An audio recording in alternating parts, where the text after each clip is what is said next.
She stood on the edge of the dusty road with a newborn baby in her arms when she heard the question no one would expect from a stranger. "Will you be my family?" asked the widowed farmer, looking at her with eyes that carried a pain as deep as her own. Can you imagine being so desperate that an absurd question from a complete stranger seems like the only possible salvation? Can you understand what it is to have absolutely nothing but a child in your arms and the certainty that the approaching night means certain death for both of you?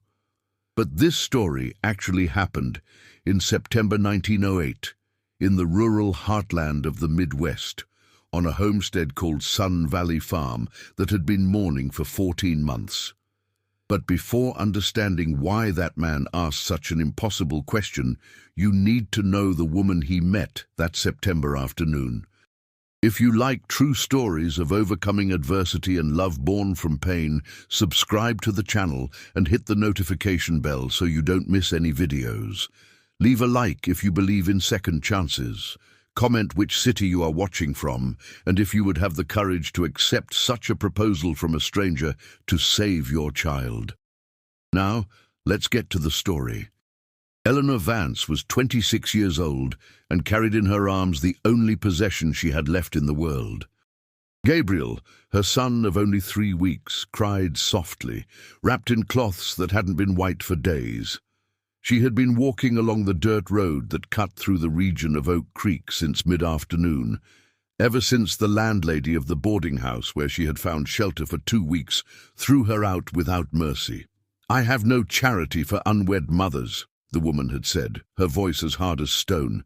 "You've spent enough time eating my food for free. Out." Eleanor had nowhere to go. She didn't have a cent in her pocket. She had no family that would take her back. She had no friends who would open their doors to a woman marked by the shame of having a child without a husband. She only had Gabriel, who nursed weakly because she herself had barely eaten for days, and the endless road ahead that seemed to lead nowhere. The September sun burned the back of her neck as she walked. Her bare feet bled because the old boots she had wore out 3 days ago. Every step was a small agony. Gabriel cried, and she murmured words of comfort that sounded empty even to herself. "It's going to be all right, my son," she said with a choked voice. "Mama will find a place. Everything will be fine." But she didn't believe her own words. The afternoon wore on, and the sky began to turn shades of orange when Eleanor saw smoke rising in the distance. "A house," she thought, her heart racing. "Where there is smoke, there are people. Where there are people, maybe there is mercy." She quickened her pace despite the pain in her feet. Gabriel continued to cry, and that thin, desperate sound cut through her heart like a sharp blade. The property she found, after half an hour of walking, was different from what she expected. The wooden gate was hanging off one hinge. The fence that should have marked the entrance was broken in several places. The path leading to the main house was overgrown with tall weeds. Everything there screamed abandonment, neglect, sadness, frozen in time. But there was smoke coming from the chimney. Someone lived there, and that was all Eleanor needed to know. She crossed the fallen gate and walked up the dirt path. The house was large, an old colonial-style construction with a wide porch in front. Beautiful, or it must have been once. Now the windows were boarded up, the paint was peeling. The garden, which had likely once been tended to, had turned into a thicket. It looked like a haunted house, a place where happiness had died and turned into a ghost. Eleanor climbed the 3 steps of the porch. The wood groaned under her feet. She stopped before the heavy door, took a deep breath, and knocked 3 times. No one answered. She knocked again, harder this time. Gabriel cried louder and louder. "Please," Eleanor murmured to the closed door. "Please, someone help me." She heard shuffling footsteps on the other side. Slow, heavy, as if whoever was coming had no hurry or no strength. The door opened a few inches, and a man appeared in the crack. Eleanor felt the air leave her lungs for a second. The man was tall, with broad shoulders that filled the doorway, but it wasn't his size that frightened her. It was his face. Too thin, bearded, with sunken eyes that seemed not to see clearly. Dishevelled dark hair with strands of grey at the temples, rumpled clothes, the smell of stale whiskey.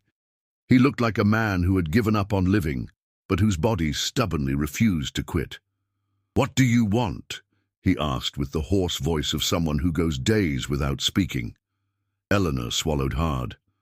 "Forgive the intrusion, sir," she said, trying to keep her voice steady.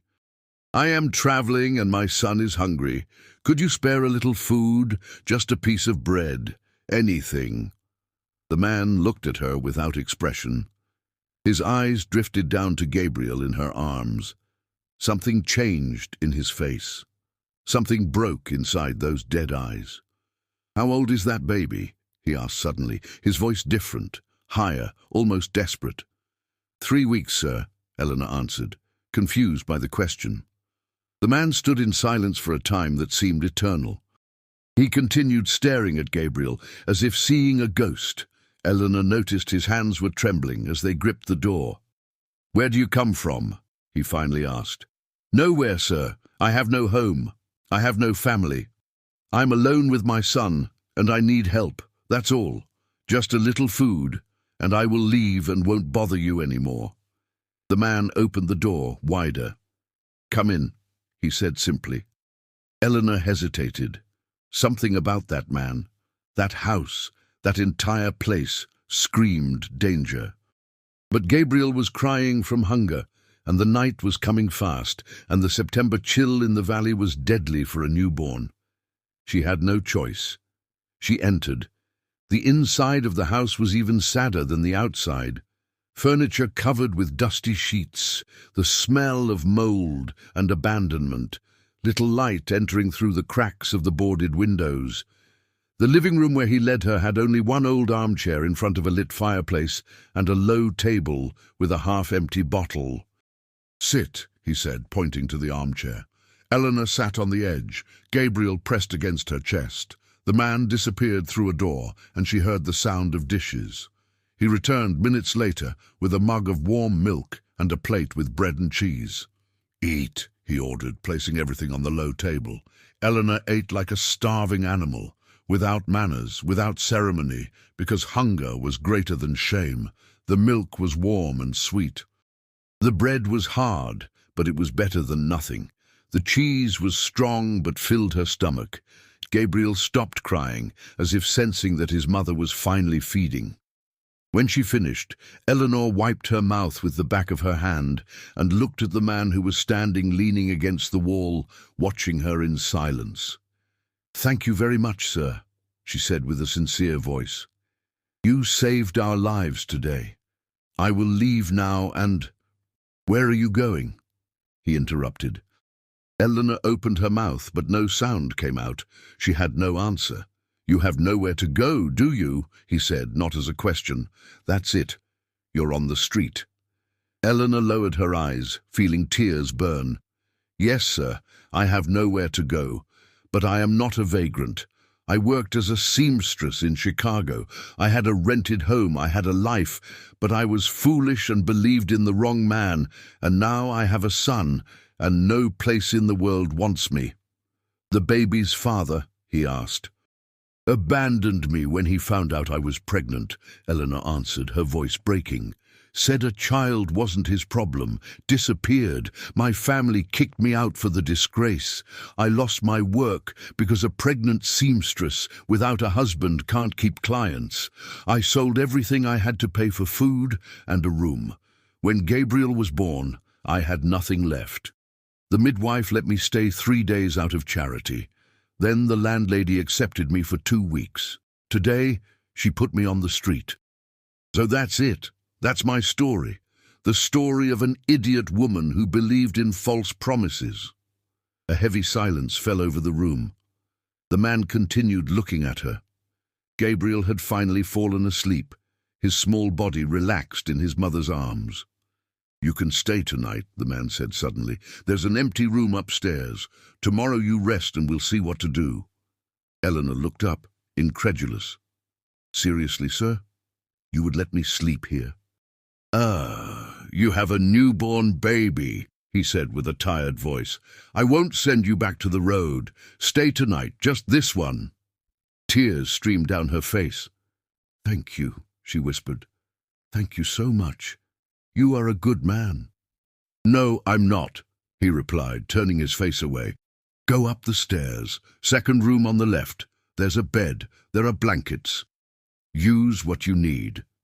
Eleanor stood up, trembling. "What is your name, sir?" she asked. "Daniel," he replied. "Daniel Moore, owner of this farm, or what's left of it. My name is Eleanor Vance, and this is Gabriel." Daniel just nodded.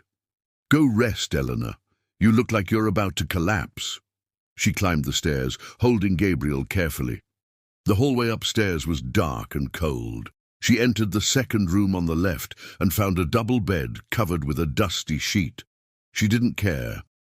She pulled off the dirty sheet, found a clean blanket in a chest at the foot of the bed, and lay down with Gabriel beside her. The mattress was soft, warm, safe.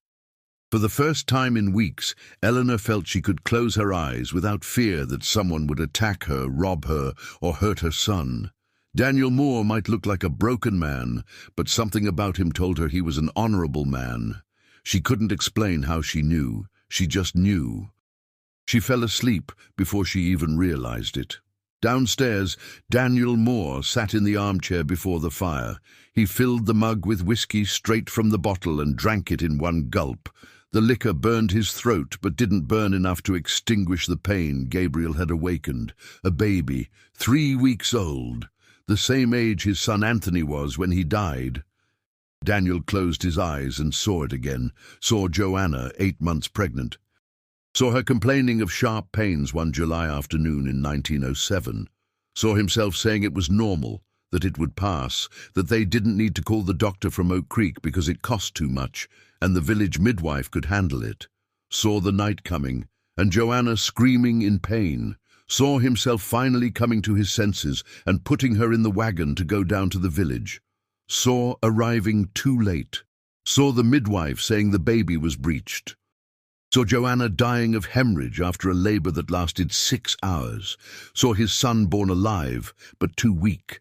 Saw Anthony living only 3 weeks before stopping breathing one night without warning. Saw himself digging 2 graves in the small family cemetery on the farm. Saw burying his wife and son on the same August day. Saw his life ending at that moment.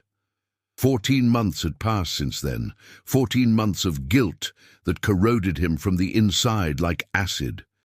If he had taken Joanna to the doctor sooner, if he had paid attention to her pain, if he had the money for a real doctor to come to the farm, if the farm was dying along with him, the farm hands left one by one, the cattle were sold to pay debts, the crops dried up. Only he and old Jacobs remained, the elderly foreman who refused to abandon the boss he had known since childhood. Daniel drank, not to think, drank to sleep, drank to forget. It didn't work. The guilt was always there, a silent monster devouring him alive.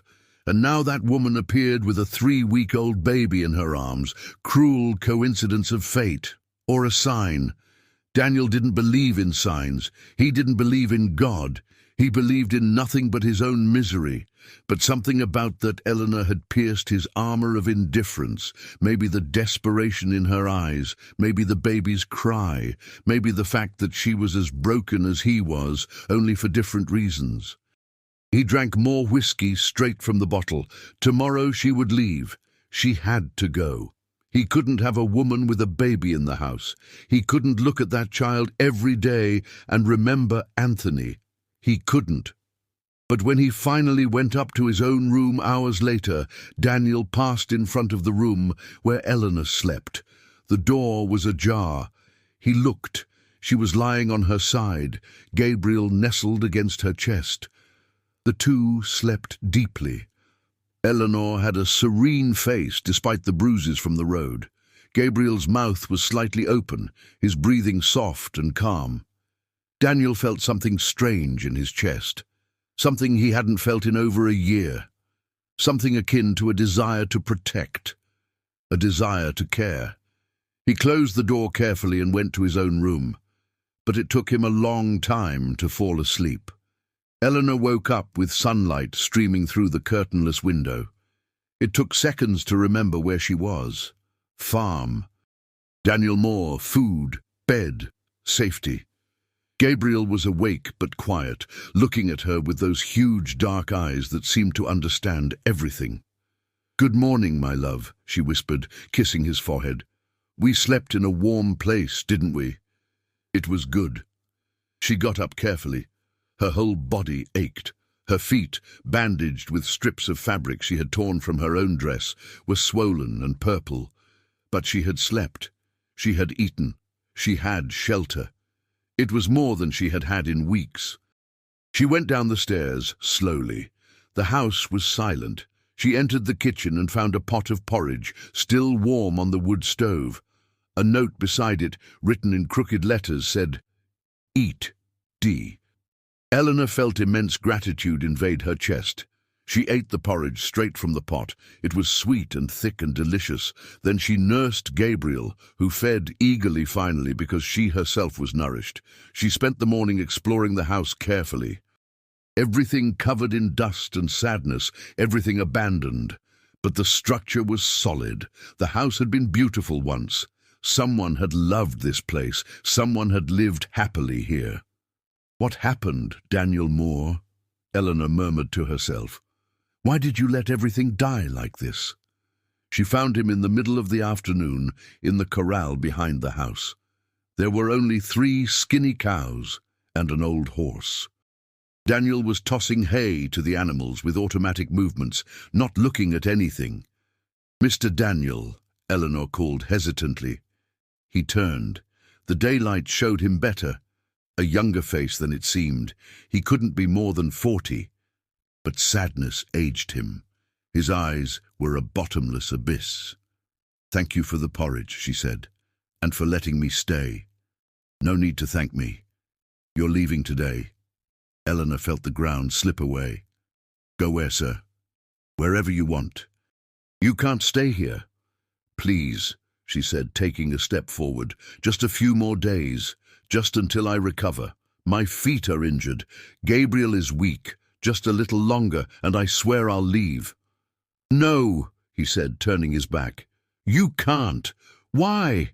Eleanor shouted suddenly, desperation exploding. "Why, sir? I won't steal anything. I won't bother you. I can help. I can clean the house. I can cook. I can work to pay for the food. Why don't you want help?" Because I can't stand seeing that baby," Daniel exploded, turning back with a distorted face. "I can't stand seeing a child that age. Do you understand? I can't handle it. It brings back things I don't want to remember." Eleanor stood in silence, processing. She understood suddenly. "You lost someone," she said softly. "I lost my wife and my son," he replied, his voice breaking. "It's been 14 months. My son was exactly 3 weeks old when he died. Same age as yours. So no. You can't stay. I can't see you and him every day and remember what I lost. I can't." Tears streamed down Eleanor's face. "I am sorry, sir. I am truly sorry. But I have nowhere to go. If you send me away today, I will die on the road. My son will die. Is that what you want? To kill us through a mission because you can't stand remembering your own pain?" "That is cruel," Daniel said with a hoarse voice. "Cruel is the world that put me here," Eleanor replied.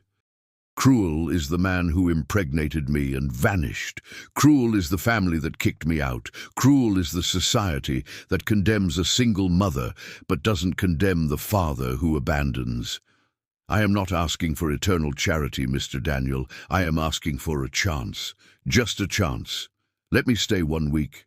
If in 1 week I cannot prove that I can be useful here, I will leave without complaint. 1 week. That is all I ask." Daniel stared at her for a long time. His eyes alternated between anger and pain, and something else Eleanor couldn't identify. 1 week, he said finally. "Just 1 week. Then you leave, with or without a place to go. Understood?" "Understood," Eleanor said, nodding. 1 week. Thank you, sir." He went back to tossing hay without saying another word. Eleanor went back inside the house with Gabriel in her arms and her heart racing. 1 week. She had 1 week to change that man's mind. 1 week to prove she could stay. 1 week to save her own life and her son's. She started immediately. She put Gabriel in an improvised basket with blankets, found an old broom in the closet, started cleaning, first the living room, then the kitchen, cleared the dust, swept the floor, washed accumulated dishes, opened windows, letting fresh air in. The house began to breathe again. Daniel returned at dusk and stopped at the door, seeing the transformation. He said nothing, just looked. Ate the soup Eleanor had prepared with vegetables she found in the root cellar, went up to his room without thanking her. But Eleanor saw it, saw the surprise in his eyes, saw the almost recognition. It was a start. The following days followed the same routine. Eleanor woke up early, took care of Gabriel, cleaned another piece of the house, cooked. Daniel avoided her, left in the morning, came back at night, ate in silence, but he always ate.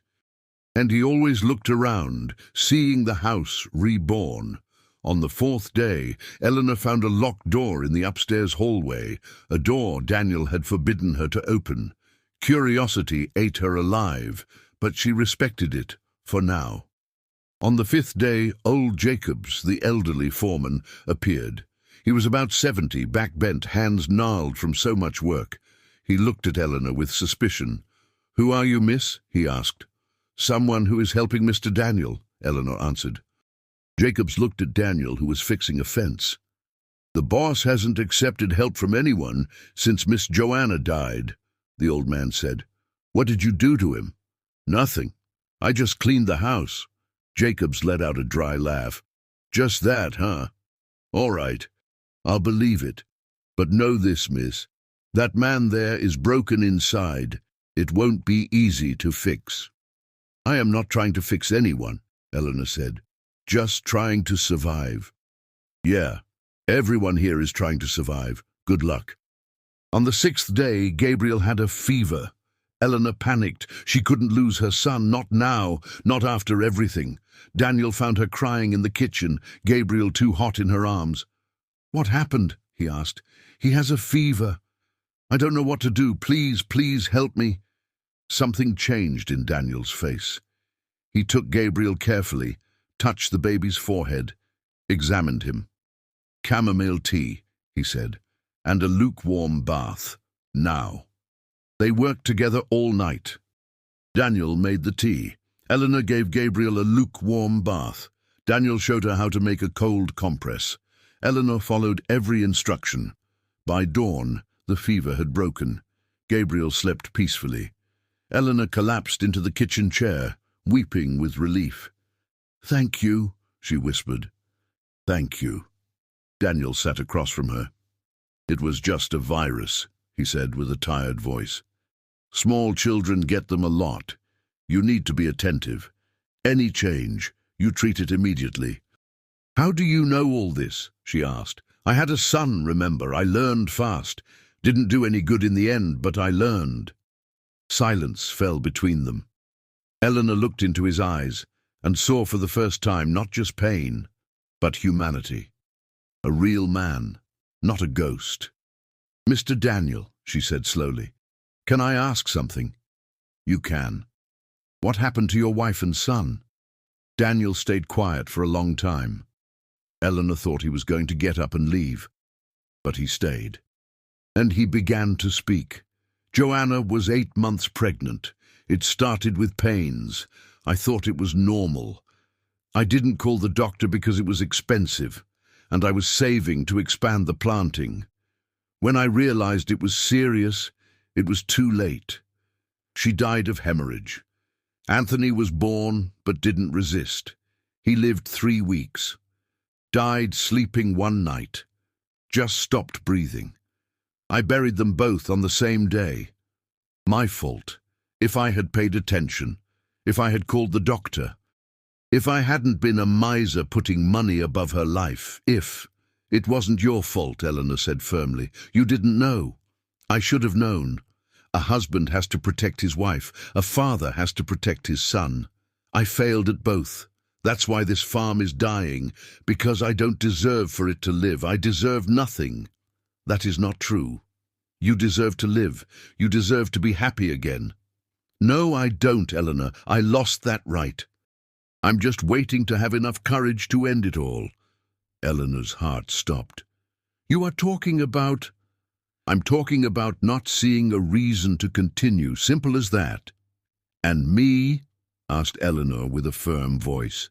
And Gabriel? Are we a reason? You saved our lives this week, Mr. Daniel. Saved us for real. If you give up now, we will die too. Is that what you want? Daniel looked at her with eyes full of tears he refused to let fall. I don't want anything, Eleanor. I feel nothing. For more than a year I have been dead inside. Then live on the outside, she said. Live for others until you can live for yourself again. Live for me, for Gabriel. We need you. You don't know me. We know enough. We know that you are a good man, even if broken. We know that you still have a heart, even if bruised. It is enough. The seventh day dawned, the last day of the agreement. Eleanor knew she had to leave. But where? She spent the morning in silence, preparing the few things she had. Daniel entered the kitchen at noon. Eleanor expected him to say it was time to leave, but he didn't say that. He said something totally different, something that changed everything. Stay, he said simply. You and Gabriel. Stay. Eleanor felt tears explode. Are you serious, sir? I am. The house is better. The food is better. And Gabriel, he makes me remember Anthony, but he also makes me remember that life goes on. I can't explain it. I just know that you two woke something up in me that I thought had died. So stay. Work here. I pay a small wage. You have room and board guaranteed. Gabriel grows up safe until you find something better or decide to leave. Stay. Eleanor couldn't speak. She just cried out all the fear, all the desperation, all the relief. Daniel stood there not knowing what to do, watching her fall apart. But then Gabriel began to cry too, in solidarity with his mother. And Daniel did something that surprised them both.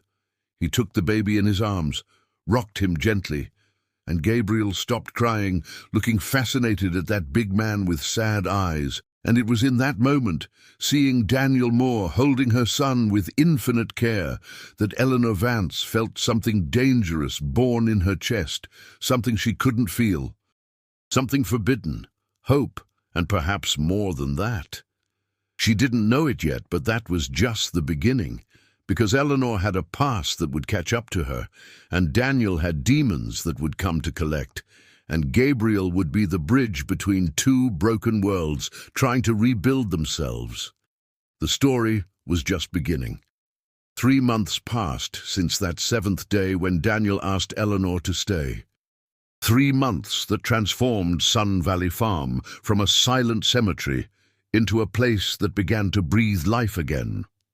The winter of 1908 had arrived with force in the valley, bringing frosts that painted the fields white in the early mornings and a cutting cold that forced everyone to warm themselves by the fire. But inside that house there was a warmth that came not just from the fireplace. Eleanor woke up before the sun every day, lit the wood stove, prepared strong coffee and bread she had learned to make herself using a recipe she found in an old notebook in the kitchen. The notebook had belonged to Joanna, Eleanor discovered, each recipe written with delicate, neat handwriting. First, she had hesitated to use it. It felt like an invasion, but Daniel saw her leafing through the notebook one morning and said with a calm voice that Joanna would want the recipes to be used, that she cooked to feed the soul as much as the body. So Eleanor used it, and every loaf of bread that came out of the oven seemed like a silent blessing from the woman who had lived there before. Gabriel grew strong and healthy.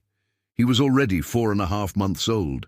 He smiled when he saw Daniel come through the door, reached out his chubby little arms, wanting to be held, and Daniel took him every day, always with the reverent care of someone touching something sacred. He talked to Gabriel as they walked around the farm, showed him the animals, explained about the planting he had started to recover. Gabriel listened to everything with wide eyes, as if he understood every word. Eleanor watched man and baby together, and felt her chest tighten with a strange emotion. Daniel wasn't Gabriel's father, but he acted as if he were, and Gabriel didn't know the difference. To him, that big man with the deep voice who rocked him when he cried and made silly faces to elicit a laugh was everything that mattered. The farm had changed too. Old Jacobs had returned to working full-time when he saw the boss was climbing out of the hole. They hired 2 young farmhands from the village to help. The wheat fields were prepared for spring. The herd increased to 10 head. The house shone. It was so clean. Open windows let the light in. The front garden began to be recovered by Eleanor, who had a way with plants. But there was a door that remained locked upstairs, Joanna and Anthony's room. Daniel never spoke about it. Eleanor never asked. There was a silent agreement between them. Some doors needed to remain closed until the person was ready to open them. The dynamic between Eleanor and Daniel had evolved into something comfortable, but tense. They talked during meals, worked side by side, laughed at Gabriel's cuteness. But there was an invisible line neither crossed. He was the boss. She was the housekeeper with a child. Nothing more. It couldn't be anything more. Except that Eleanor felt things a housekeeper shouldn't feel. Noticed how Daniel's shoulders filled his work shirt, how his hair shone when the light hit it just right, how his hoarse voice did something strange to her stomach, how his gaze lingered on her sometimes when he thought she wasn't looking. They were dangerous things, forbidden things. Eleanor had another man's child. Daniel still loved his dead wife. There was no possible future there. But the heart doesn't understand logic. December arrived, bringing a thaw. The town of Oak Creek prepared for Christmas. Eleanor had no money for gifts, but embroidered new diapers for Gabriel using scraps Daniel had bought for her. He watched her sewing in the evenings after dinner, agile fingers creating delicate designs on the white fabric. "You're good at that," he commented one night. "It was my job before," Eleanor replied without taking her eyes off the sewing. "Seamstress. I made dresses for rich ladies in Chicago until my belly started to show and the clients didn't want to be served by a fallen woman anymore." "Fallen," repeated Daniel with a hard voice. "What an ugly word for a situation that wasn't your fault." "Society doesn't see it that way. To them, I am a shameless woman who opened her legs for a man who wasn't her husband. The child is proof of the sin. It doesn't matter that I was deceived. It doesn't matter that he promised marriage. It only matters that I sinned." "Do you believe that?" asked Daniel, leaning forward. Eleanor stopped sewing, looked at him. "No, I don't believe it. I believe I was an idiot to trust. But I don't believe Gabriel is a sin. He is a blessing. The only good thing that came out of that whole nightmare." Daniel nodded slowly. Joanna thought that way too. She said a child is always a blessing, even when unplanned, even when it scares you. Always a blessing. "She seemed like a wise woman," said Eleanor softly. "She was, and I was a fool for not listening to her more, for not valuing her while I had time." Silence fell between them. Just the crackling of the fire and the soft breathing of Gabriel sleeping in the improvised crib Daniel had built. "Can I ask something, Mr. Daniel?" said Eleanor hesitantly. "You can. And stop calling me Mr., just Daniel. We've lived in the same house for 3 months. Formality has passed its point."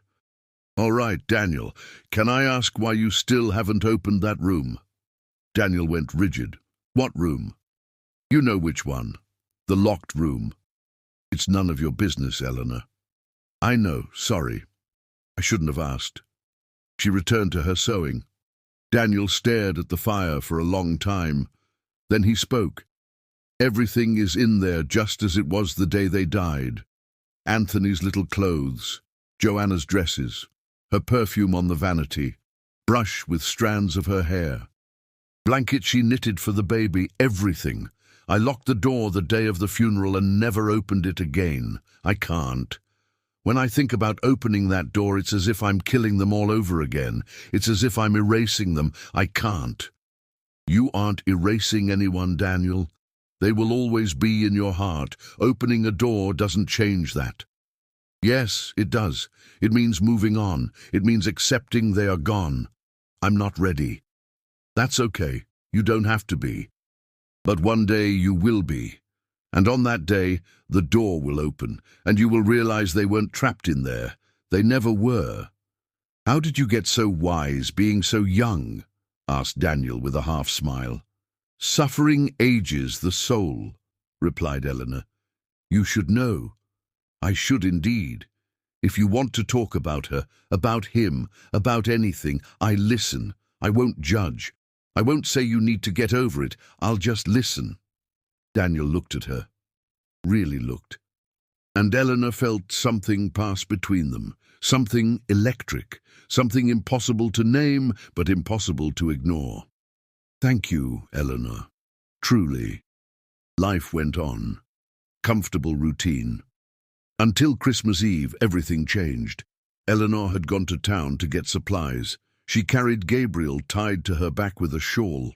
Daniel had given her money and a list of what they needed. She went through the small market buying flour, sugar, salt, coffee. She paid and was leaving when a male voice stopped her. Eleanor, Eleanor Vance. She froze. She knew that voice. Turned slowly and found Victor Caldwell standing 10 feet away. Victor was 32, handsome in the way a snake is handsome, all dangerous elegance. Black hair, slicked back, thin mustache, expensive clothes that screamed money, dark eyes that promised worlds but delivered hell. Victor, said Eleanor, with a controlled voice, despite the panic rising. Wow, it really is you, he said, approaching with a smile that didn't reach his eyes. How long has it been? Months, right? Since you vanished from Chicago. Since you abandoned me pregnant, you mean, corrected Eleanor with boiling anger. Abandoned? What a strong word. I just said I wasn't ready to be a father. You decided to continue with the pregnancy. Your choice. Your consequences. Bastard, spat Eleanor. Hey, easy, no rudeness, but let me see. Is that the baby? Can I see? No, you can't. Get out of my way, Victor. I have nothing to talk to you about. She tried to pass, but he blocked the path. Wait, I just want to see. Is it a boy or a girl? None of your business. Of course it is. I'm the father, after all, biologically at least. Can I see or not? Gabriel began to cry, as if sensing the tension. Eleanor held him tighter. Get out of the way, now. Victor looked around. The town square was full. People were watching the scene. He smiled wider. All right, I'll move. But you're going to listen to me first. I have a proposal to make. I don't want to hear anything you have to say. You will want to. It's about the baby. I have a client. Wealthy couple from Chicago who can't have children. They pay well for a healthy child. Very well. $5,000. Life-changing money, Eleanor. We split it. You keep $2,500. I keep $2,500. Everyone wins. Eleanor felt the world spin. You're wanting to sell my son? Our son, technically. And it's not selling. It's giving him a better chance. This couple can give education, comfort, a future. What can you give? You're a maid for a backwoods farmer. Maid's son becomes a servant. Rich man's son becomes rich. Think about it. You are insane. I will never, never give my son to anyone, much less for you to make money off it. Don't be an idiot, Eleanor. Think carefully. $2,500. You can start a new life. Go back to Chicago. Open your seamstress shop again. Can even find a real husband now that you don't have an illegitimate child dragging you down. If you come near my son again, I'll kill you, Eleanor said with a low and deadly voice. I swear, Victor, I'll kill you. If you are enjoying the story and want to know if Eleanor manages to protect Gabriel, leave a like. Comment where you are watching from. Victor raised his hands in mock surrender. Calm down. Calm down, I'm going, but think about what I said. You know where to find me. I'm staying at Mrs. Rose's boarding house. Proposal stands until the end of the year. Then I sell to another, with you or without you. Think about it. He walked away, whistling. Eleanor stood trembling. Gabriel was crying loud now. She rocked him, trying to calm him and herself. People in the square watched with curiosity. New gossip to spread. Eleanor ran back to the farm. Burst through the door, almost knocking everything over. Daniel was in the living room cleaning a rifle. Jumped up when he saw her. "What happened? You're white as a sheet." "He," managed Eleanor between sobs. "He is here. Victor is here." "Victor? Gabriel's father?" "Yes, he accosted me in town. Daniel, he wants to sell Gabriel. There's a rich couple offering money. He said he's going to sell anyway, with or without my permission. He's going to try to take my son." She collapsed, weeping. Daniel dropped the rifle and came to her, held her shoulders firmly. "Look at me. Look, no one is taking Gabriel. Understand? No one. I won't let them." "But what if he succeeds? What if he has legal rights? He is the biological father. What if the courts give the son to him?" "They won't. We won't let them. You are under my protection, Eleanor, you and Gabriel. That man won't lay a finger on you, I guarantee it." "How? How can you guarantee?" Daniel stood in silence, thinking. Then he said something that changed everything between them. "Marry me." Eleanor blinked. "What?" "Marry me, now, tomorrow if possible. If you are my wife legally, Gabriel becomes legally my adopted son. Victor has no more rights. Marriage voids the claim of a biological father who abandoned the child. It's the law. It's the only way to protect you." But that's madness, Daniel. We don't love each other. You still love your wife." "I'm just the housekeeper. I don't care. Gabriel matters. You matter. I won't let that bastard hurt you, so marry me. It doesn't have to be a real marriage, just on paper, to protect you. We can pretend. Separate rooms, separate lives, just family on paper.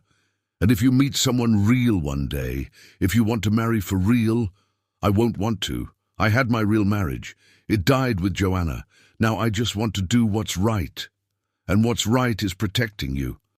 Eleanor looked at him, saw determination in those dark eyes, saw honesty, saw kindness, and saw something else, something she had seen grow over the last 3 months, something he himself perhaps didn't recognize yet.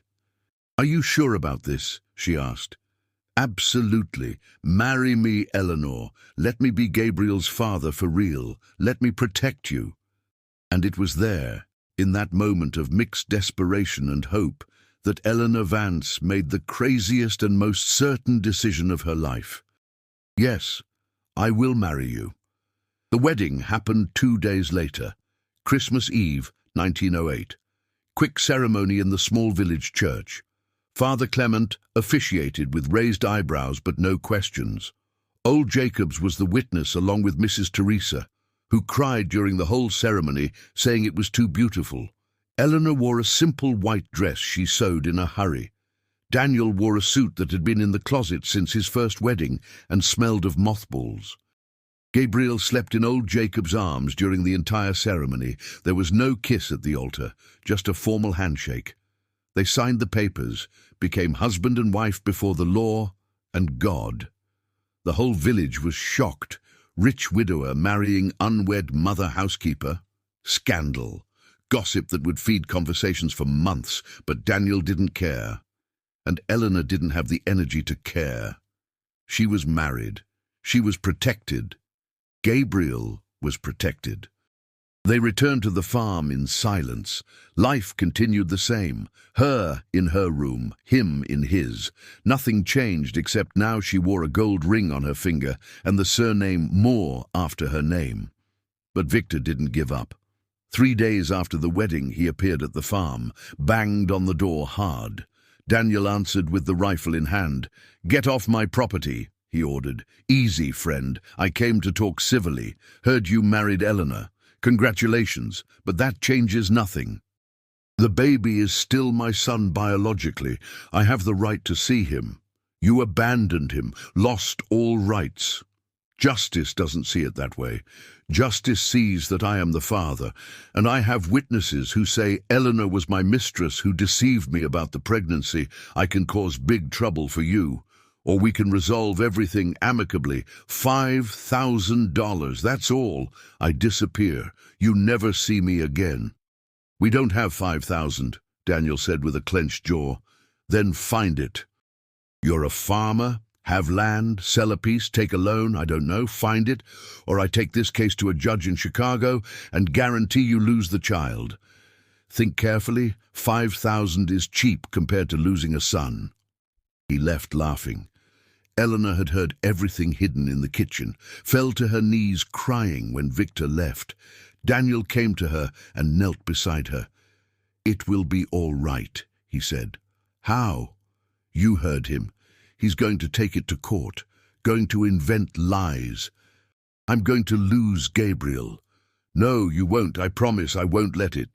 But 5,000, Daniel. You don't have it. I don't have it. How are we going to get it?" Daniel stayed silent, then got up and went to the office, returned with old papers.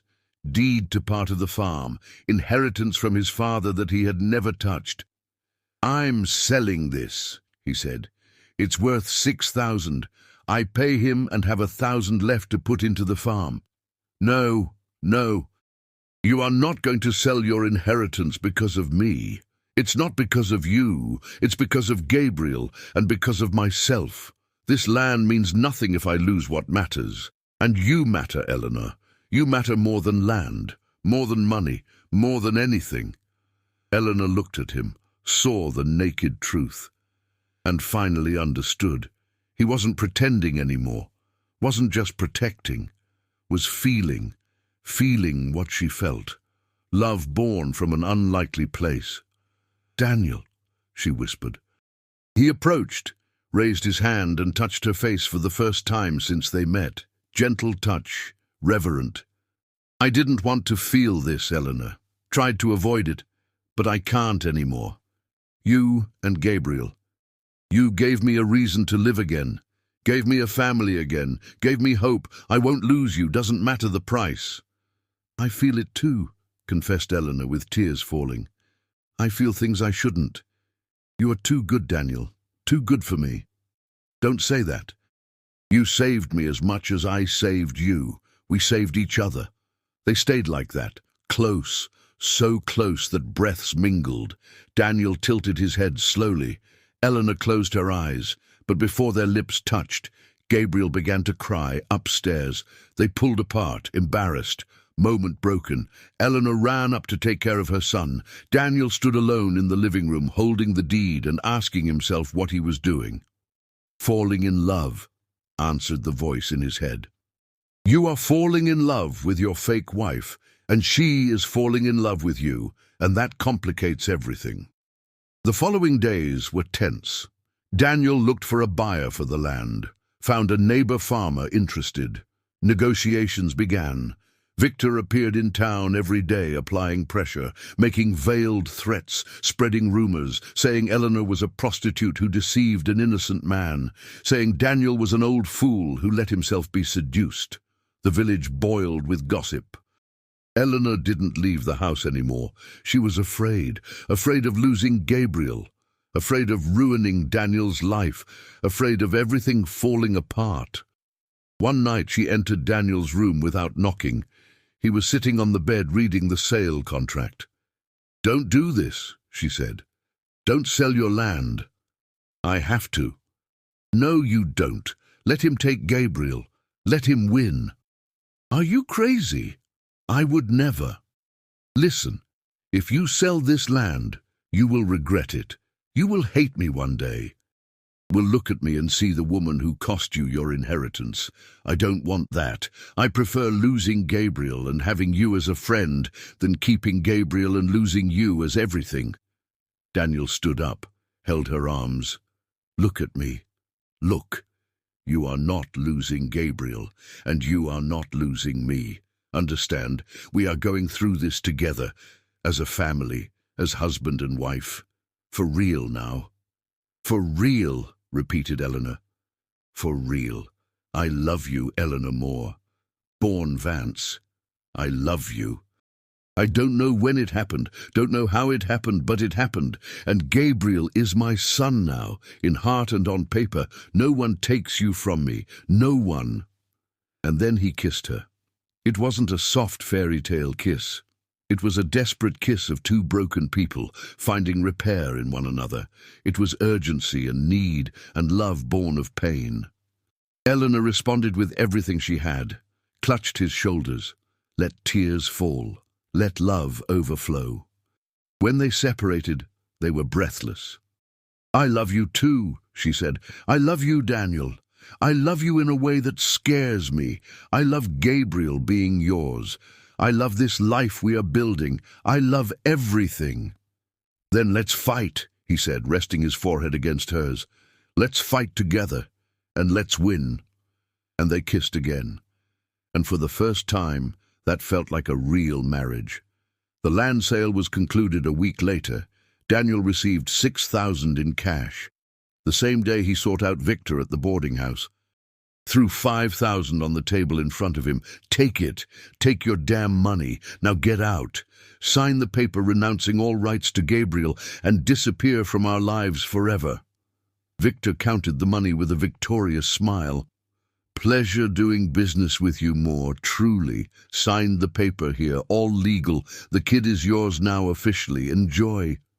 If I see you near my family again, said Daniel, leaning over the table with a deadly voice, I will kill you, understand? Not a threat, it's a promise. Get out of here. Go back to Chicago and forget we exist. Victor stood up with the money in hand. Already forgetting. You aren't worth the memory. He left. Daniel stood alone in the boarding house holding the signed paper. It was over. Gabriel was officially his. Eleanor was safe. The family was protected, but it had cost part of his soul. That land was his father's legacy, last connection to the past, and he had sold it, for love, for family. For a future, worth it, he said to himself, worth every penny. He returned home and found Eleanor waiting on the porch. She saw his face and understood. Is it over? She asked. It's over. Gabriel is ours, forever. She ran to him, hugged him tight. They cried together, from relief, from gratitude, from love. That night they slept in the same room for the first time. Nothing happened beyond sleep. They just lay together. He held her. She rested her head on his chest. And they slept like that, together, complete. Weeks passed, the year turned. 1909 arrived with the promise of a fresh start. The farm prospered. Gabriel grew. Eleanor and Daniel lived as a real couple now. Exchanged stolen kisses in the kitchen, laughed together, planned the future, talked about having more children, perhaps. And one day Daniel stood before the locked door of Joanna's room. Eleanor came up behind him, put a hand on his shoulder. Are you ready? She asked softly. I am, he replied. I think I am. He opened the door. The room was exactly as he remembered. Bed made, clothes in the closet, perfume on the vanity, empty crib in the corner, everything covered with a thin layer of dust, but preserved in time. Daniel entered slowly. Eleanor stood in the doorway, giving space. He touched Joanna's things carefully. The hairbrush, her favorite dress, the blanket she had knitted. I miss you, he said to the air. Every day.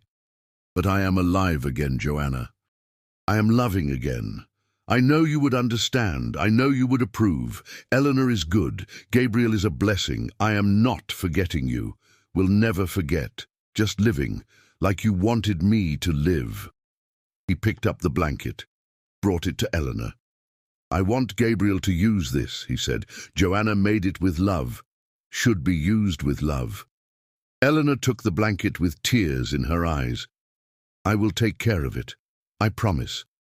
I know you will. They closed the room together, but didn't lock it. Door stayed, just pulled to. open for visits, open for memories, but no longer a prison. And it was that night, with Gabriel sleeping in the crib beside them, with Daniel holding her, with Joanna's blanket covering the three of them, that Eleanor finally understood. Family wasn't about blood. It was about choice, about love, about getting up when you fell, about holding the hand of someone who was also broken and building something new together upon ruins. She looked at Daniel asleep, remembered the question he had asked on that road months ago. "Will you be my family?" "Yes," she whispered in the dark. "I will, forever." But peace would not last, because the past never dies completely. And secrets always come back to collect a price. And Eleanor had a secret she hadn't told anyone. A secret that would change everything when it came to light. But that would be a story for another day. For now, they slept. Unlikely family. Love born from ashes. Hope that refused to die. The story was far from over. The best was yet to come. The spring of 1909 exploded over Sun Valley Farm with a violence of colors that hurt the eyes. They were so vivid. September marked a full year since that day on the road, when Eleanor arrived with Gabriel in her arms and life hanging by a thread.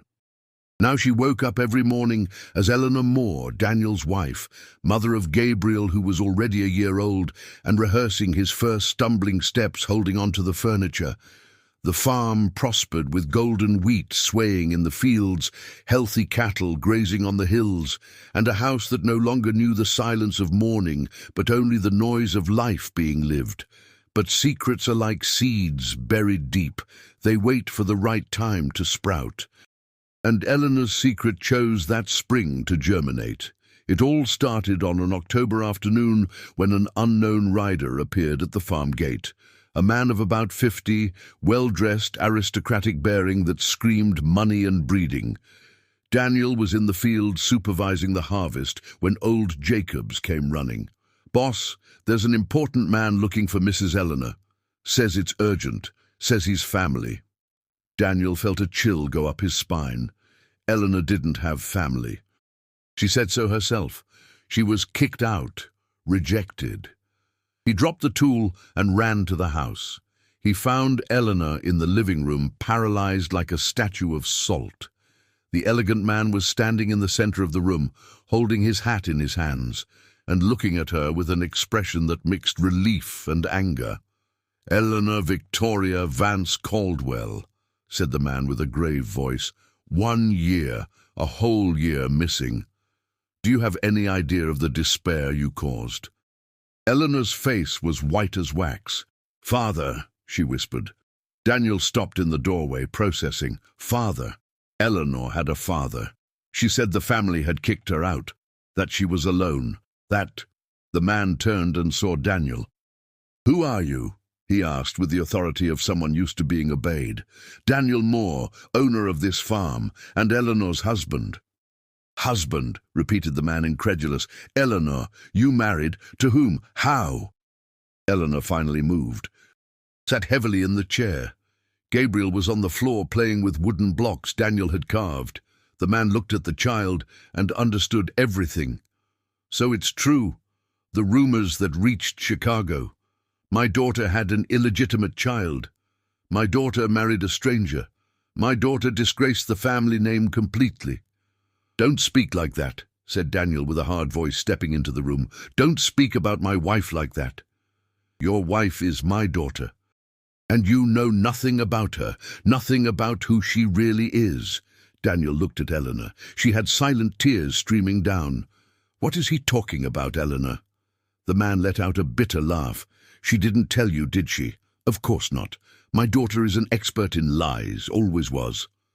"Shut up, father," said Eleanor with a broken voice. "Please, shut up." "I will not. This man deserves to know who he married." He turned to Daniel. "My name is Randolph Vance. I own the largest construction firm in Chicago. I have a fortune, I have properties, I have a respected name. And this here is my only daughter. A daughter who was raised with everything, education in the best schools, imported clothes, a princess's life. And what did she do? Ran away. ran away with a vagrant who promised worlds, got pregnant, brought shame. And when I said she had to give the child up for adoption and return home, she vanished, disappeared. Left a note saying she preferred dying on the street to coming back. Daniel looked at Eleanor. "Is this true?" Eleanor covered her face with her hands. "It's not how he's telling it. It's not." "Then tell it your way," said Randolph. "Tell your husband who you really are. Rich girl, not poor seamstress, daughter of one of the most powerful men in the Midwest. Tell him." Dense silence fell. Gabriel stopped playing, sensing the tension, began to whimper. Daniel automatically picked him up, calmed him, but his eyes didn't leave Eleanor. Eleanor took a deep breath, lifted her face, and began to speak. "It is true. I am his daughter. I grew up with money, with privilege, but my father is a cruel man, controlling. My mother died when I was 10, and after that he treated me like property, decided my clothes, my friendships, my whole life. When I turned 18, he arranged a marriage with his partner's son, a 40-year-old man, violent. Drunk, I refused. He hit me for the first time, said I was going to marry whether I wanted to or not, so I ran away, got a job as a seamstress lying about who I was, met Victor. He seemed like salvation, seemed like freedom. I was an idiot, believed him, got pregnant. When my father found out where I was, he came to get me, wanted to force me to abort, to give the child for adoption, to return and marry the man he chose. I ran away again, this time to a place where he couldn't find me. To here, and I found you." Daniel stood in silence, processing. "You lied to me. I omitted, didn't lie. Everything I told you about Victor is true. About being abandoned is true. About having no family is true, because a family that rejects a child isn't family. I just didn't tell about the money because it didn't matter. I didn't want my father's money. I wanted freedom, and I found it here." Randolph scoffed. "Freedom? You call living like a peasant freedom? Eleanor, you are an heiress. When I die, everything I have is yours, millions of dollars, companies, properties, everything, and you are here cleaning floors and taking care of a baby like any common maid." "I am here being happy," shouted Eleanor, "something I never was in your house. I'm here being loved, being respected, being free, and I wouldn't trade that for all the money in the world." "You are being foolish, and that man there is taking advantage of you. He knows who you are, knows he's going to inherit a fortune. That's why he married you."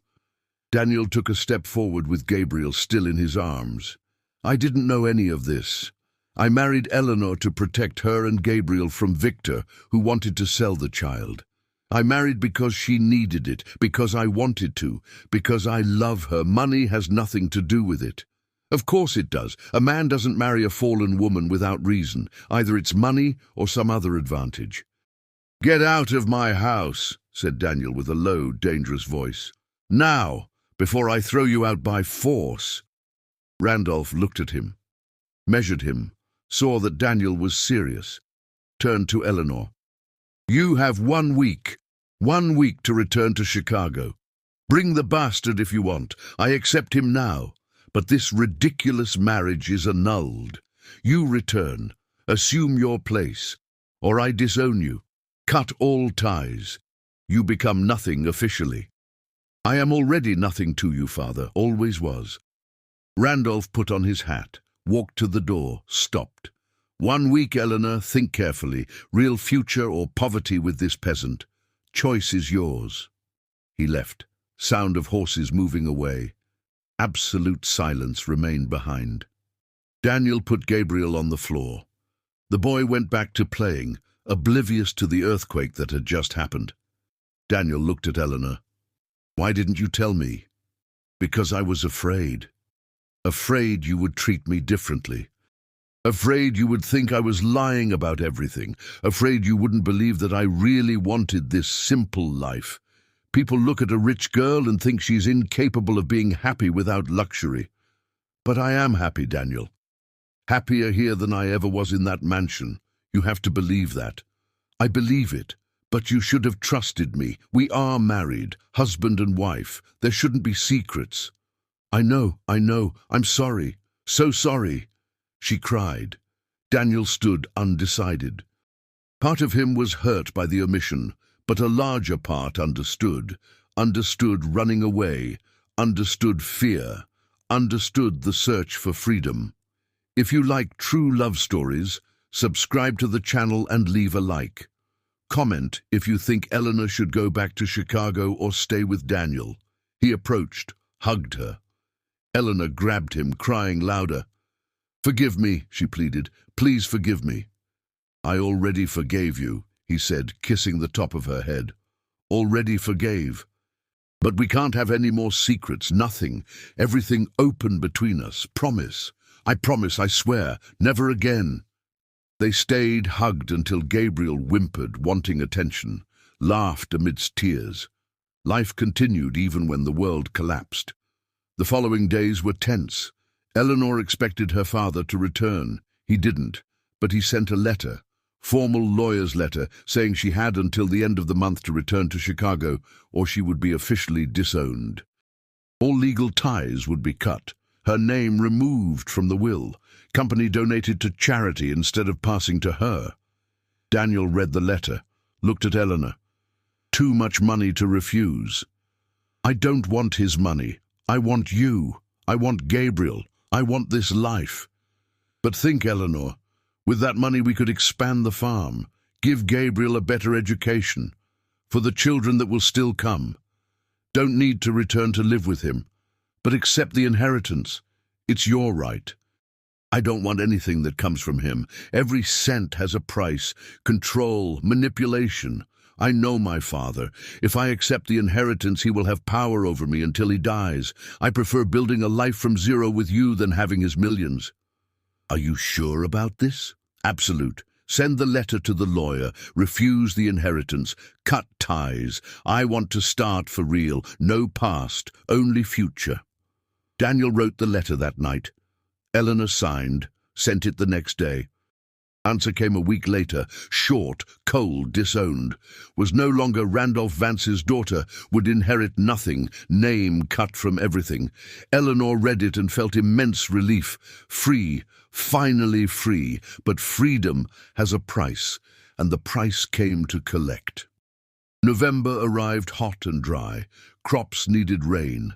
Daniel and the hands worked double time irrigating manually. Money was tight.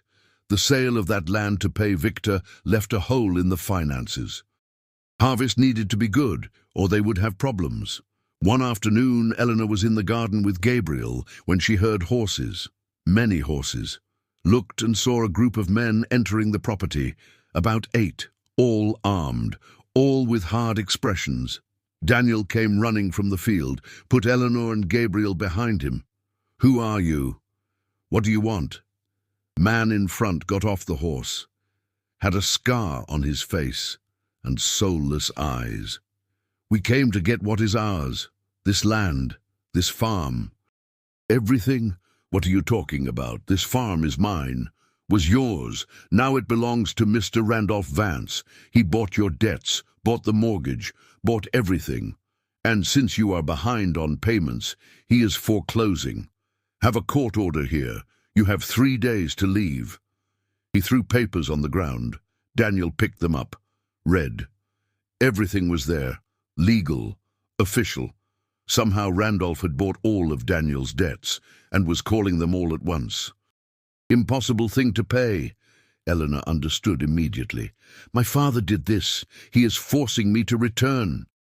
Smart girl. That's exactly it. Mr. Randolph sent a message.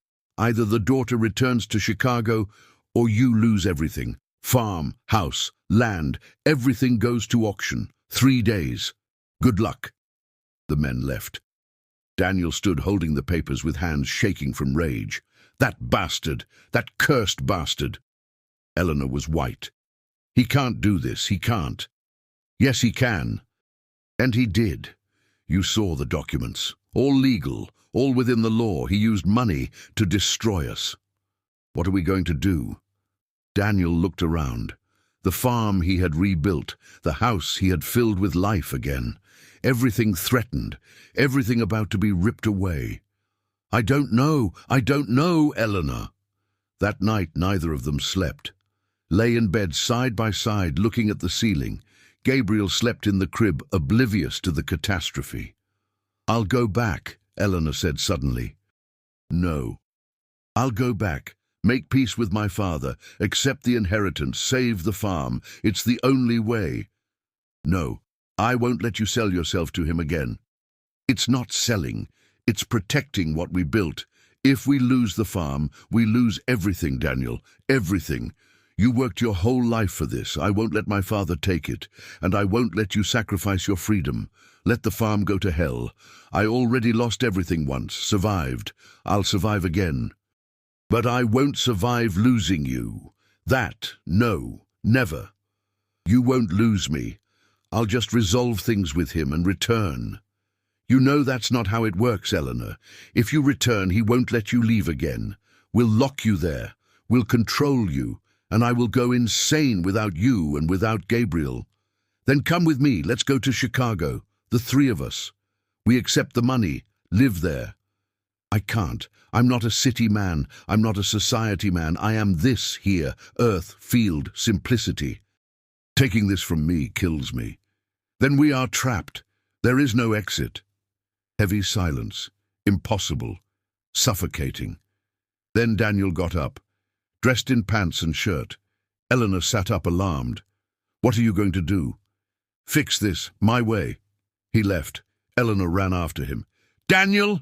He mounted the horse. I'm going to Chicago. I'm going to talk to your father, man to man, going to end this. Let me go with you. No, stay with Gabriel. I return tomorrow, with a solution or without a farm. But I return. He rode off galloping into the night. Eleanor stayed on the porch, trembling. Old Jacobs appeared beside her. Is he going to do something foolish, Mrs. Eleanor? I hope not. But knowing him, knowing my father, I'm afraid of what might happen. Daniel rode all night, arrived in Chicago at dawn, asked where the Vance mansion was. Found it. Immense building, luxurious, iron gates, huge gardens, everything screaming obscene wealth. Banged on the gate. Servant opened. I want to speak to Randolph Vance. Mr. Vance does not receive without an appointment. He will receive today. Tell him Daniel Moore is here, his daughter's husband. Tell him if he doesn't come down, I'm breaking in. The servant ran, returned minutes later with Randolph behind. The man came in a silk robe, smoking a cigar, looked at Daniel with contempt. Came to beg for the farm? Came to negotiate. There is no negotiation. Either my daughter returns, or you lose everything. Simple as that. Why do this? What did I do to you? What did Eleanor do besides wanting to be free? My daughter was not made to be free, was made to continue a legacy, to marry well, to give me legitimate grandsons, not a vagrant's bastard. You stole her future, now I collect the price. I stole nothing, I saved her, saved Gabriel, gave love, gave respect, gave family, gave poverty, gave manual labor, gave mediocre life. That isn't a future, it's a different prison. She chose, freely and willingly, and was happy, happier than she ever was with you. Because she doesn't know better, but she will learn when you lose everything, when you are on the street. She will see that love doesn't put food on the table, money does, and will come back crawling. Daniel clenched his fists, was inches from punching that arrogant face, but controlled himself. Violence wouldn't solve it. What do you want? Truly. What would make you leave us in peace? Randolph puffed on the cigar, thought, then smiled, cold predator smile. You have 3 days until eviction. In those 3 days you have 2 options. Option 1, send my daughter back. You keep the bastard if you want, but Eleanor returns here. Marries who I choose, assumes her position, and I cancel debts. You keep the farm. Option 2, You convince Eleanor to accept the inheritance. She stays married to you if she wants, but assumes a position in the company. Becomes a businesswoman, works with me, lives here in Chicago. You can come along, but stop being a farmer. Become an heiress's husband, employee. Those are your options. And option 3, where we choose our own life? There is no option 3. I always get what I want, always. You learned that. 3 days, think carefully. He went back inside. Gate closed. Daniel stood there on the fancy street looking at that mansion that represented everything he hated. Control, manipulation, power used to destroy. He returned to the farm at dusk. Eleanor ran to him. Well, what happened? He told everything, the impossible options, the calculated cruelty, the trap without exit. Eleanor listened in silence. When he finished, she was crying. He won. My father won. Either way, we lose. No, we don't. There is option 3. You heard him. There is no option 3. Yes, there is. We take Gabriel, take the horse, and run. Leave the farm. Leave everything. Start in another place, another state. Change names. Disappear. Your father never finds us. You would leave your farm, your land, everything you built? For you and Gabriel? I leave everything. Land means nothing if I lose my family. Already understood that. When I sold the inheritance to pay Victor, when I almost lost you. Understood that only one thing matters. Love. Family. The rest is detail. But it's not fair. You shouldn't have to choose. Life isn't fair, Eleanor. We know that better than anyone, but we can still choose what matters. And I choose you, always. Eleanor hugged him tight. Then we run, the 3 of us, far away, start again. Start again. They spent that night preparing, packed the little they had, clothes, food, money left over. Daniel sold the cattle secretly to a trusted neighbor, got some money, not much, but enough to start. Planned to leave before dawn, go to Missouri or Kentucky, any place Randolph couldn't reach. Would live simply, small plot, honest work, but together, free. Were finishing packing when they heard horses, many horses again. Looked out the window and saw Randolph with those same henchmen. Earlier than expected. Had discovered the plan. Daniel grabbed the rifle. Stay here. Don't come out no matter what happens. No, Daniel. Don't do anything foolish. I won't. I'll just buy time. When they enter, you take Gabriel and flee out the back. Take the horse. Go. And you? I'll follow right behind, I promise. Now go.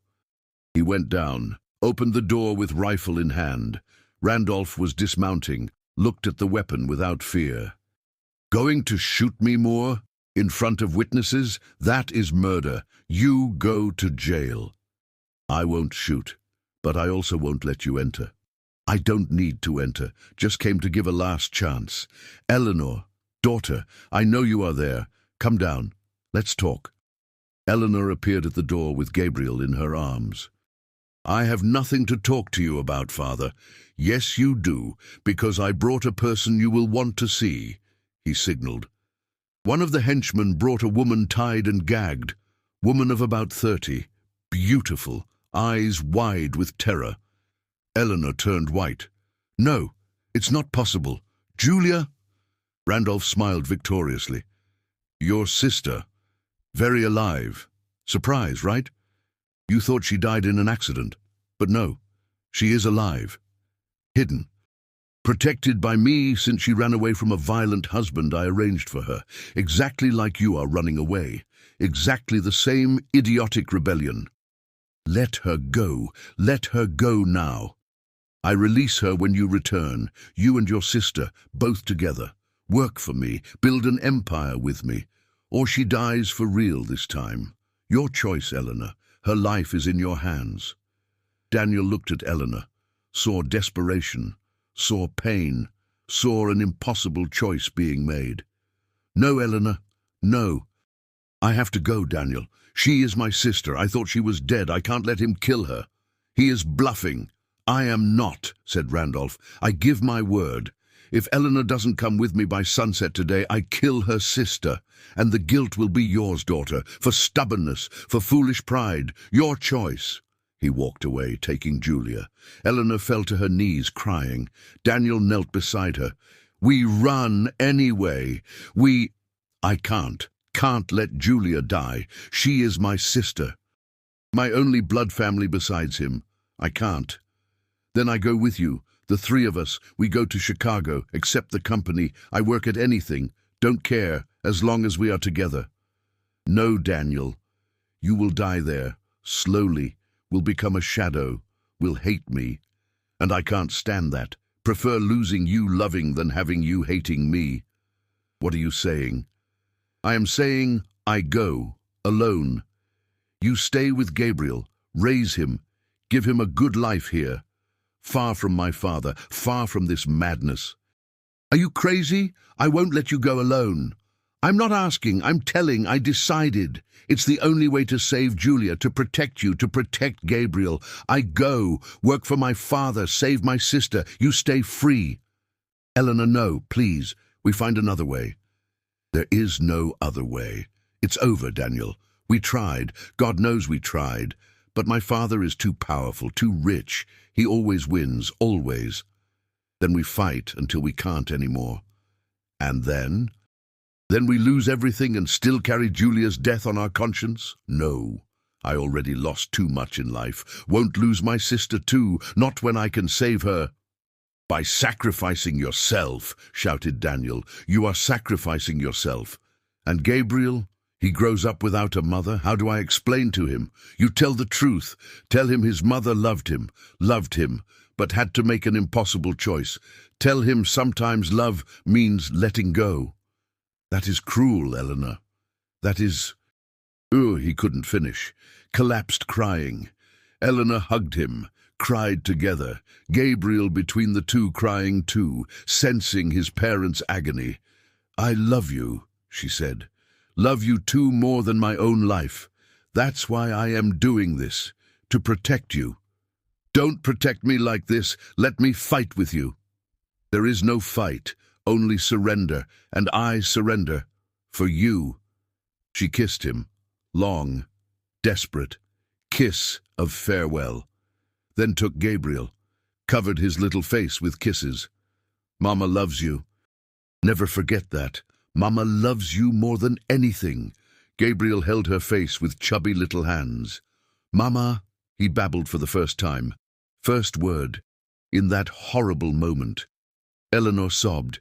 "Yes, baby. Mama. Always your mama. Always."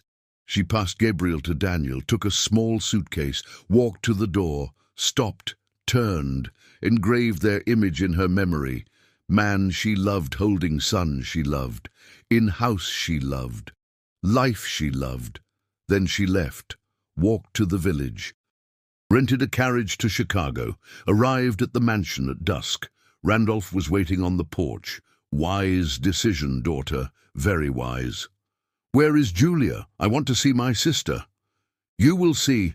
After signing papers, you enter the company, work for me, live here, and cut contact with that farmer and the bastard. Completely. Those are the terms." "No, I want to be able to visit. I want— No contact. It is a condition. Accept, or Julia dies." Eleanor felt something die inside her. Last hope, last thread of control. "All right, I accept. But you release Julia. Let her go wherever she wants." "I let her, but she won't want to go. You'll see. Come." He took Eleanor inside, to a luxurious living room, and there was Julia, sitting, free, without bonds, drinking tea calmly. Eleanor was confused. "Julia? What?" Julia looked at her. No warmth, no love. "Sorry, sis, but it was necessary. It was the only way Father could bring you back." And Eleanor understood. There was no real threat, no danger. Julia was on the father's side the whole time. Everything was a setup, cruel theater to manipulate her. You are with him? Always were? Always. Because unlike you, I understand power, understand family, understand legacy. You are a fool, Eleanor, running away to live with a poor peasant, wasting opportunity. But now you returned, and you will learn. Father will teach."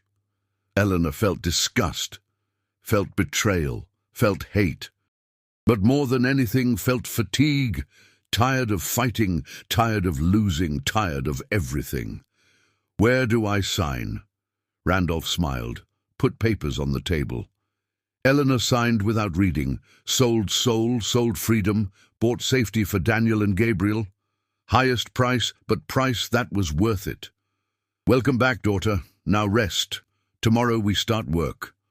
Eleanor went up to the room that had been hers in youth. Locked door. Looked out window at illuminated city that never felt like home. And cried for lost life, for love left behind, for son who would grow without her. Cried until she had no more tears. 6 months passed. Eleanor worked at the company 12 hours a day, learned business, managed contracts, became efficient businesswoman as Randolph always wanted, wore expensive clothes, attended social events, smiled at people she despised, lived in the gilded cage she had fled. At night, she dreamed of the farm, of Daniel, of Gabriel, woke up crying, but couldn't return. Contract she signed prohibited it, and Randolph watched her every move. She tried sending letters, were intercepted, tried bribing servant to take message, was discovered. Punishment was transferring more money from the farm, creating debts Daniel could never pay. Eleanor never tried again, lived, but wasn't alive. Daniel on the farm wasted away too, took care of Gabriel mechanically, fed, changed, rocked, but without joy, without life. Gabriel felt it. Cried, looking for mother who didn't return. Old Jacobs took over much of the work. Farm continued because he continued, but boss was empty shell. One night Daniel sat before the fireplace with Gabriel sleeping in his lap, looked at fire, thought of Joanna, of Eleanor, of the 2 women he had loved, of the 2 he had lost, and understood something. He had died when Joanna died. Eleanor resurrected him, but now Eleanor was gone, and he had died again. Only this time he had Gabriel. Son who wasn't by blood, but was by heart, and couldn't die again. Not when child needed him. Stood up, put Gabriel in crib, looked around. House too empty, farm too lonely, life too difficult. But it was the life he had, and had to be enough. "For you, Gabriel," he whispered, "for you I continue, and one day we bring your mother back. Don't know how, but we will bring her, I promise." Gabriel slept peacefully finally, as if understanding promise, as if knowing father would keep it. 3 years passed. Gabriel was 4.5, bright boy, talkative, full of energy, called Daniel father, didn't remember Eleanor, didn't remember the mother who loved him desperately. Daniel tried to explain, tried to keep memory alive, but how to explain to such a small child? How to say mother chose sacrifice? Gabriel didn't understand, just missed something he couldn't name. The farm was surviving, not prosperous, not rich, but surviving. Daniel paid debts little by little, slowly, year after year. And then on a spring afternoon in 1912, an elegant carriage appeared at the farm entrance. Daniel saw from window. Heart stopped. Knew that carriage, belonged to Vance, went out with rifle, ready to fight. But who stepped down wasn't Randolph, it was Eleanor. She was different. Hair up in elegant bun, expensive city dress, gloves, hat, but eyes were the same. Brown, sad, searching. Daniel dropped the rifle. Ran, stopped yards from her, not knowing what to do. She looked at him, smiled with tears falling. "Hi," she said simply. "Eleanor." She ran. He ran, met in the middle. Hug that broke 3 years of separation. She cried, he cried, held each other as if they would disappear. How are you here?" "My father died 2 weeks ago, heart attack, and I inherited everything, absolutely everything. And the first thing I did was cancel your debts, all of them." The farm is yours again, free and completely. The second thing I did was come home. To you. To Gabriel. The small voice interrupted them. Gabriel was on the porch watching, didn't recognize strange woman hugging father. Daniel pulled away, took Eleanor's hand. Come meet your son. They walked to the porch. Daniel knelt in front of Gabriel, brought Eleanor close. Gabriel, this is someone very special. This is your mother. Do you remember I talked about her? Gabriel looked at Eleanor, studied, then extended little hand. Hello, he said politely. Eleanor collapsed, knelt, hugged him. Gabriel went rigid, not understanding, but then something in him recognized, some primitive memory, some bond that 3 years didn't erase.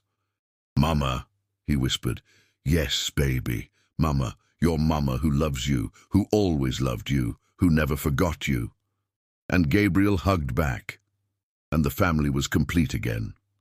That night, after Gabriel slept, Eleanor and Daniel sat on the porch. She told everything. The 3 years of hell, the slave labor, the gilded prison, the sudden death of the father that freed her, the enormous inheritance she didn't want but accepted if it meant coming home. Daniel held her hand. You are here now. That's all that matters. I am, and I'm not leaving anymore, never again, no matter what happens. This is my home. You are my husband. Gabriel is my son. Nothing changes that.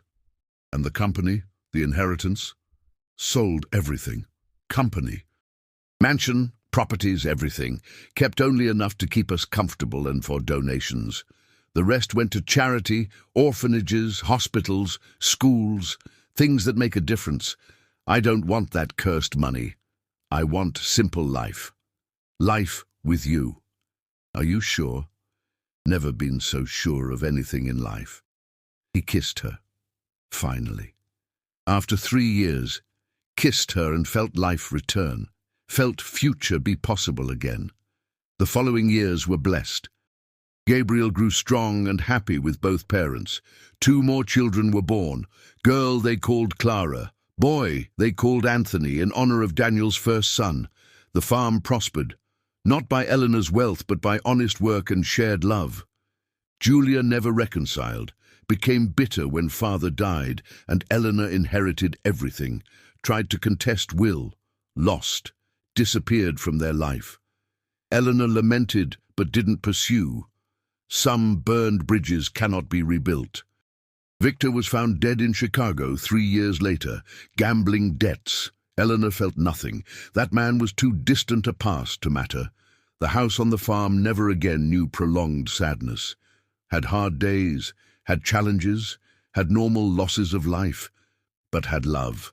Love that healed, love that sustained, love that conquered all. And 20 years later, on a spring day in 1932, Eleanor and Daniel sat on the same porch where she had appeared that September day in 1908. Grey hair now, wrinkles from smiling so much, hands intertwined as always. Gabriel was married, had children of his own. Clara was studying medicine. Anthony helped father on the farm. Life had been generous. Life had been good. Do you regret it? Asked Daniel suddenly. What? Everything, the choice, giving up wealth, the simple life you chose. Eleanor turned to him, touched his face with infinite affection. Never, not a second. Do you know what was the best day of my life? Which? The day I arrived at your door with Gabriel and hunger and fear. The day you gave me bread and a roof. The day my real life began. Everything that came after, every joy, every pain, every moment, was built upon that day. So no, I don't regret. Would do it all again, exactly the same way. Even the 3 years apart? Even that, because it taught me how much I love you, how much our family is worth, how much this life is worth. Some learn easy lessons. I needed to learn the hard way, but I learned well. Daniel kissed her softly. I love you, Eleanor Moore, from that day on the road until my last breath. And I love you, Daniel Moore, my husband, my savior, my everything. The sun set golden over Sun Valley Farm, house full of life, green fields of crops, sounds of grandchildren playing inside the house, everything that really mattered. And if someone asked Eleanor in that moment if she accepted to be his family, she would answer without hesitation, yes. 1,000 times yes. Forever. Because family wasn't about blood or money or social standing. Family was about choice. About staying even when everything said to go, about loving even when love hurt, about building something beautiful upon ashes of what was lost. And Eleanor and Daniel built an empire, not of money or power, but of love, of children, of grandchildren, of legacy that mattered. And in the end, it was all anyone could want. It was all that was truly worth it.